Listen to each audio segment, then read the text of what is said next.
Hello, this is Mr. Weimer with TSTC Waco campus. Today we're going to be talking about the general overview of our basic electrical trainers. Up here in the top right, this is going to be our main power. We have our L1 and our neutral. This is where our high voltage comes from. In our case, this is going to be 120 volts. Over here to the left, this is our step-down transformer. So we're going to power the transformer from these two to here. And out of the R and C, we're going to get 24 volts. Out of R and C is going to be our common. If we look at this row of switches here, we got a few to work with. These two outer switches are what's called single pole, single throw switches. These two on the inner ones are single pole double throw, which means kind of acts like a railroad track. We can send electricity from here to here or from here to here. The centermost switch is a double pole double throw switch, and we can actually send the electricity straight down, or we can have them crisscross. We're going to move a little bit further down. These are going to be our relay. If you look on our board, we have two that have 24 volt coils, one that has a 120 volt coil. It is very important not to hook the wrong voltage up to the coils.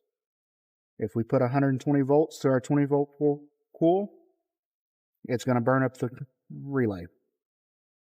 Now, if we put 24 volts to the 120 volt, it's just going to hum because it won't have enough power to suck in the contacts.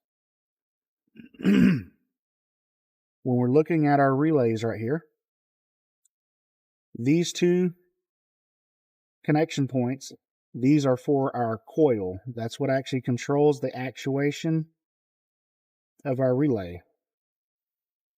These two up here are our poles.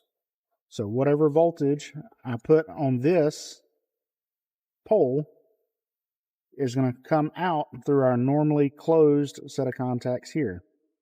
So if we look off to the side here, we can see that this little armature is already touching that contact pad. That means when this relay is de-energized, whatever voltage is here is going to go through this wire, flow through this metal plate, up this metal wire, into this armature, and it's already going to be flowing through here. That's why we call it normally closed. When we energize the coil, this is going to suck down. It is no longer in contact with this upper arm. It is now flowing down through this wire to this connection.